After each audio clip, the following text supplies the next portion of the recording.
Okay, so tapos na kami doon sa sa Batangas, doon sa Kapayan. Barangay Kapayan, doon yung resort na pinaliguan namin. At ngayon ang huling bagsak namin ay dito na sa Kawit, Cavite, kung saan andun yung bahay ni Emilio Aguinaldo, na kung saan ay nasa historical ng mga bayani ay si Emilio Aguinaldo ay di ba ay siya ay nag-traitor kay Andres Bonifacio, at kay yun ang kanyang bahay ni Emilio Aguinaldo. At ito yung kanyang yung kanyang kabayo na ginawang statue na kanyang sinakyan, si Emilio Aguinaldo. Kilala natin to nung tayo ay nag-aaral pa sa ating subject na Republika, Sibika at Kultura, di ba? So ngayon papasok tayo sa bahay ni Emilio Aguinaldo. Ito, pasukin natin. Yan. Ito ang bahay ni Emilio Aguinaldo. So ito yung kanyang parang hinawakan. Yun. Ang buhay ni Aguinaldo.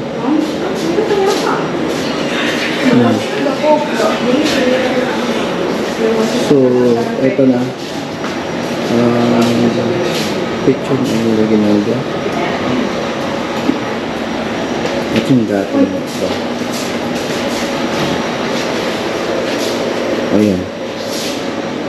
Ito yung damit ni Emilio Aguinaldo. Sapatos niya, yung bala ng kanyang 38. Cute. Grabe yung bowling niya. Telescope. Grabe yung Yung kanyang wallet, Emilio Aguinaldo. May pala siya mag-bowling? Yeah. Nagbo-bowling pala si Emilio Aguinaldo. Oo, yung bowling.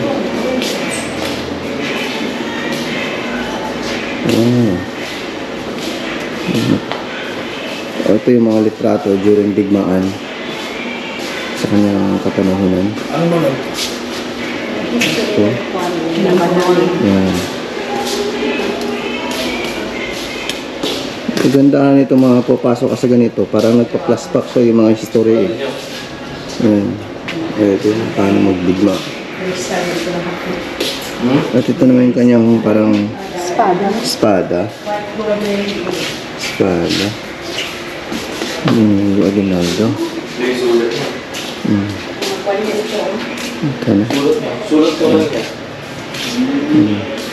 So, ito na. Ito yung kanyang Presidente man siya, natural.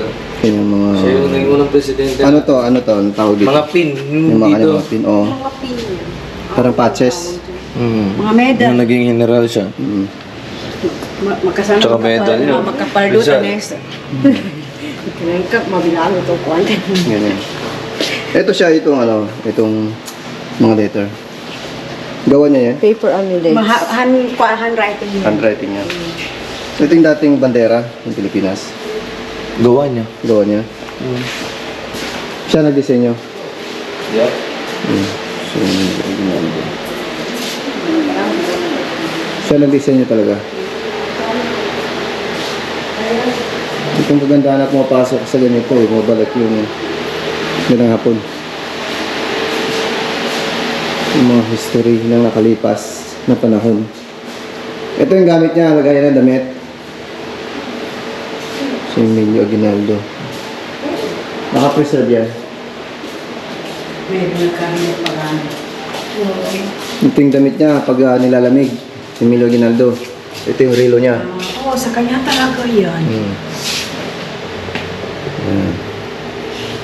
At ito yung niya, yung baril. Kaya una rin na yan.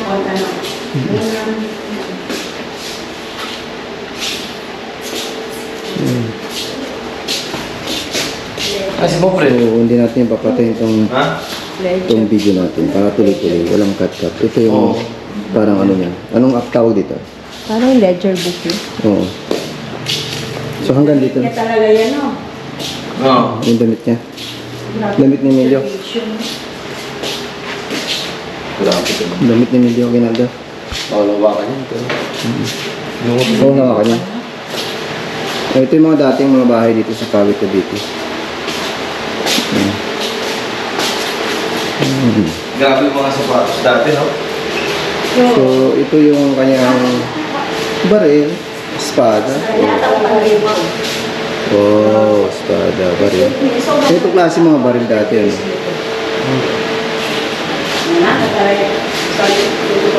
Mabenta talaga yun. Ito mahal to. Yung mga sapatos, no? Talaga naka-preserve yung sapatos, no? Sa libot yun. Parang bandolino to eh. No? Oo. Ito yung gamit ng kutsara. Pumping set niya ito. Sapatos. Yung chairs din. May mga laruan. Yung sombrero niya pag ano eh, masakay siya ng kabayo. Ito yung mga gamit niya. Yung mga sas niya. Ayun, tinitignan nyo lang. Basahin nyo man. Saan nyo? Tagumpay. Ano niya? Yung mag-elect. Okay. So, akyat tayo sa pangalawang palapag ng bahay ng Emilio Aguinaldo. Samahan niyo ako. Ito na. Ito na. So, yung nasa labas. Nasa labas. Cristina Aguinaldo. Ang kanyang asawa. Anak. Anak. Besh. Kami ng besh. So, yan. Ang bedrooms ng kanyang anak. Si Cristina Aguinaldo Sontay, Maria Aguinaldo Pablete, and Carmen Aguinaldo Melencio. Ito yung kama, higaan nila. Kaso bawal ang pasukan eh. Magbibideo lang tayo. Yan. Yan kaya yung plato. Pero ganito talaga design nito eh. Yan. Ito yung kanilang mga kwarto.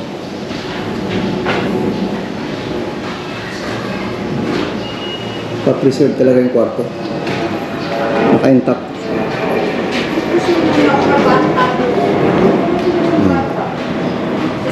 Itong kwarto niya. Kwarto siguro ni ano eh. Ni Aguinaldo at kanyang asawa.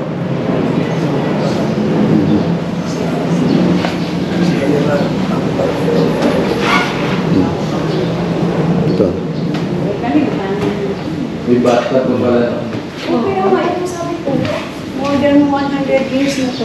Hindi kasi Ang yung balkon ng mga American style. Nandito balkon eh. Balcony of the Sinners, the general playfully named this place is such because it was here where the revolutions started. Military Military strategies. strategies. Parang dito. Ito sa panahon ni Kenneth. Dito. Yes. Oo naman. Diyan. Siyempre, presidente ito eh. Natural bahay na ganito. Oo. Malaki. Ito yung parang inodoro. Oo, yan. Meron din palang dati ng mga ganitong klase ng lababo. Ganes, dito na ako.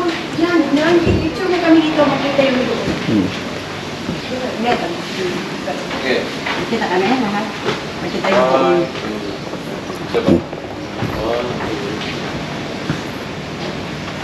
Ayun. Okay. Ito maganda. Tuloy-tuloy lang yung video mo. Yung makita lang ako dito. Ito. So, Ganito ang papapicture. O ganito. ito yung mga ano Ay, nila. ito siguro ang kunya. Baka ito yung kama nila. Kama ni Emilio Aguinaldo.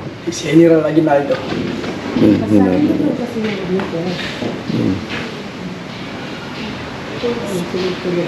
Yun. Parang master bedroom. Ito yung parang dining table ng mga katipunero. Ito yung mga itsura nito. Ito yung mga kasama ni Emilio Aguinaldo, no? Tapos dati wala pang ginawa niya. Walang chandelier. Ito yung mga bangko ng ano, mesa nila. Mga katipunero. Nagpa-piano. May manimiabe o siyabe session hall ni. Okay. Kat mo mawala ra na. Diyan, dito nag-uusap yung mga katipunero. Hmm. Kung sila nag-uusap, ito ang dapat gawin.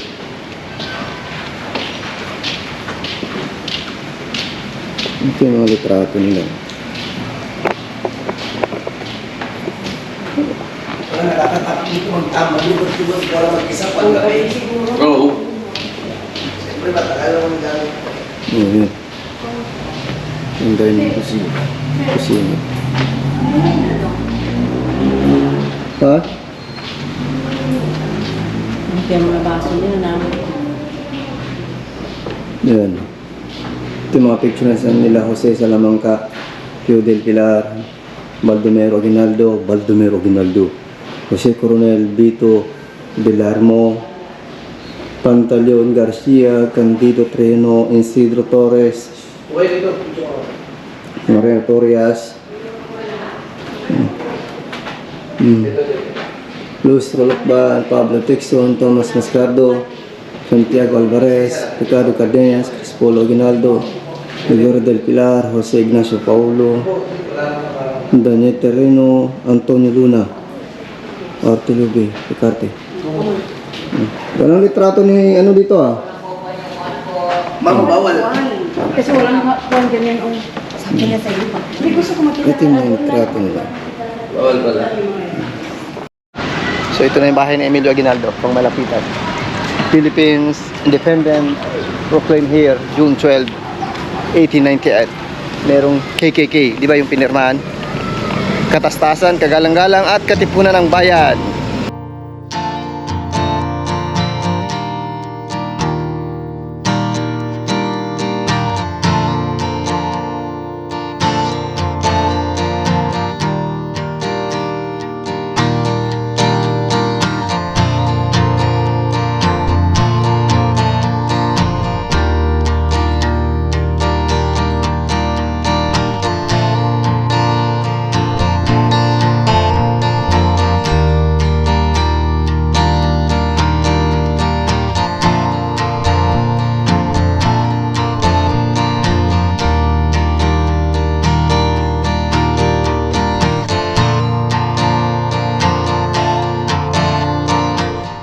Ngayon papakita ko sa inyo kung saan nakahimlay o nailibing si Emilio Aguinaldo. Dito siya nailibing. Kita nyo?